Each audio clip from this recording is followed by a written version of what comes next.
Hey everybody, and welcome to this week's Dungeon Defenders Map Making Contest weekly map review. I'm Scott, Trendy's Remote Quality Assurance Manager, and this week I'm going to be reviewing Port Etheria, a map by Alhanalem, also known as Grant.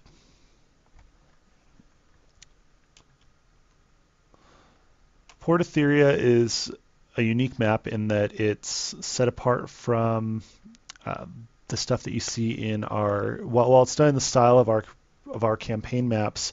It's set aside in that it's the only one that I can think of aside from Hall of Court that has a distinct indoor and outdoor type feature to it. Where Hall of Court's more like a gazebo in the middle of a garden, this one actually has an interior where you're running around a castle and an exterior where you're running around a harbor.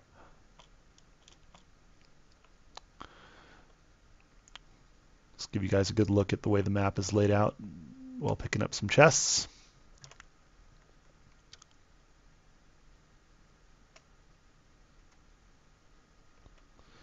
You guys are kind of seeing my first playthrough here. I haven't had a chance to really look over this one very much. And I'm sorry that I wasn't around last week. I was very under the weather and unable to film. So you guys got to hear from Cade.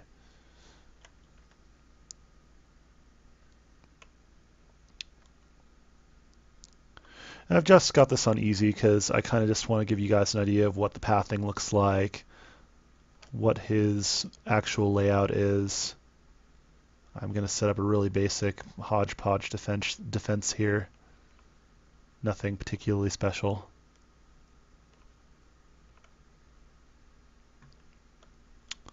It's got a lot of ramps in this level, which of course make me instantly want to use bowling ball turrets as much as possible.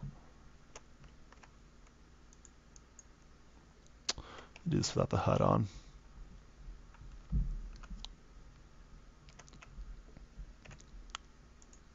Whoops.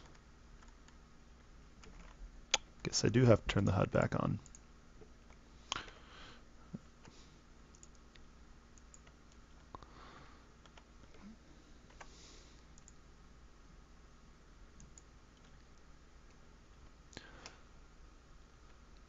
I'm not exactly sure where the best places to defend this map are just yet, but I'm a big fan of bowling ball turrets, I always have been. So we're going to utilize them as much as possible. Let's see if we can do a pure squire build.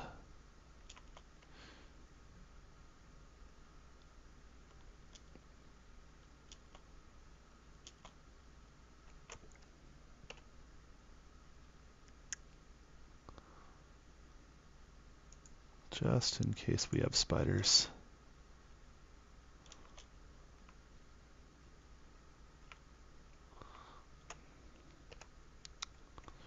Alright, let's get this going here.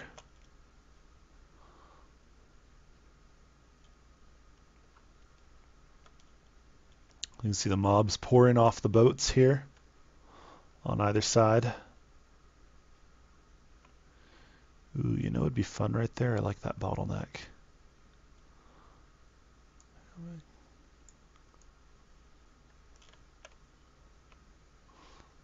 Some mana going here. We'll do something fun for next round. Everybody loves slice and dice blockades, right? They're the bestest tower ever. Put one right there. Hey now. Alright, let's take a look at where the damage is happening. Not so bad. I'll run up the line here. Whoops, wrong button. There we go. I run really fast. Come here, Mr. Ogre. I want your extreme mana nugget. There we go. Oh man, Wyvern got through. Oh, that's good to know. Wyverns come in from outside. That makes sense.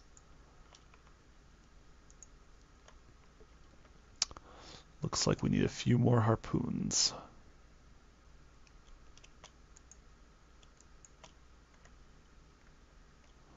Alright.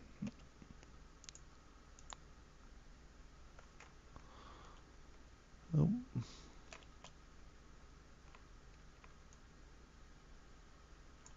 There we go.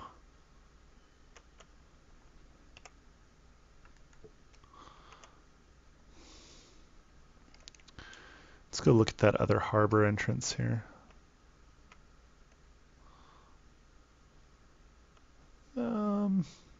I'm feeling like bouncer blockades today, guys. So we're going to do some bouncer blockades and take advantage of these kill volumes. All right. Anyway, so it's the basic map. It's kind of just a standard crystal defense map. Leaves a little bit of guesswork to the player at times, but for the most part, it's all fairly intuitive from what I can tell. I'll have to try this on Nightmare just to see how crazy it can get.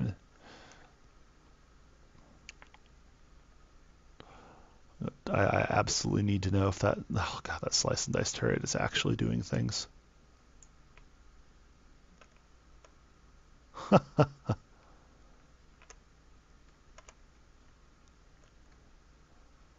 Here's the real test.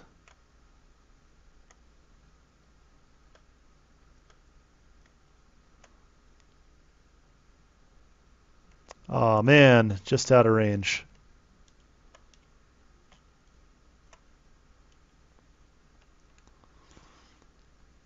And we're good.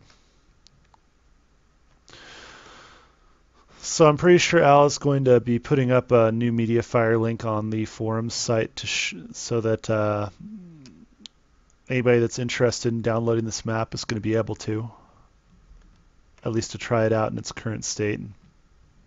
Like I said, it seems pretty polished. He and I were talking in the interview and prior to the interview, and I guess that there are a couple boss encounters on this map as well. There's a ogre that spawns. It's like a boss ogre on wave 8. He's reincorporated super wyverns into this map, which is appropriate since it really feels like this is kind of a bridge between ramparts and the inside of the castle. And then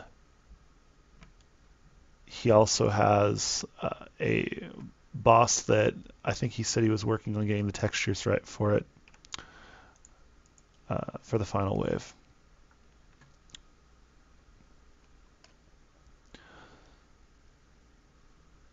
He's incorporated a couple cool little Easter eggs that I'm going to let everybody else find.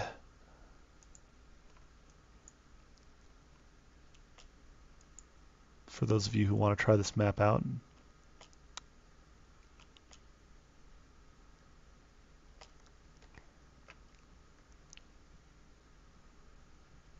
I really like the feel of this map. One of the things that I personally have been seeing a lot of within our game is that we really tend to focus on these overly complicated multiplayer maps where everything's about maneuverability and map coverage, and this map just is kind of one of those. It feels like it fits the formula really well for the game, where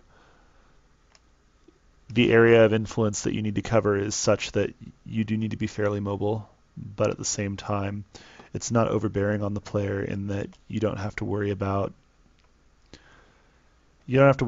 maps in the way that you would like with Karathiki or with Tele mines, where if you're too far away from one particular area, you just simply lose because you'll never get to your crystal in time. So the fact that this is kind of a medium-sized map, it almost has a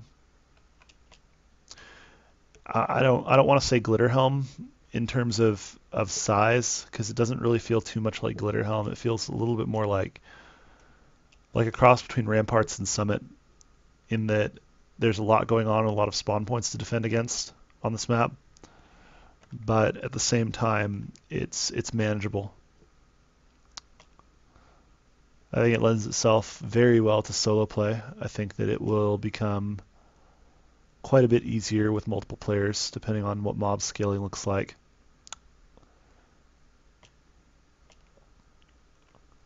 But all in all, a very, very wonderful attempt at a traditional crystal defense map in the way that we all kind of fell in love with the game in the base campaign. A nice It's almost a nice kind of going back to your roots a little bit. So again, I encourage everyone who can to go on ahead and play through the map. Remember to subscribe to our YouTube channel for first looks at upcoming entries to the Dundef Map Contest. And if you would like to have your map featured in the Custom Map Spotlight, send an email with your name and a polished copy of the map to contest@trendyent.com.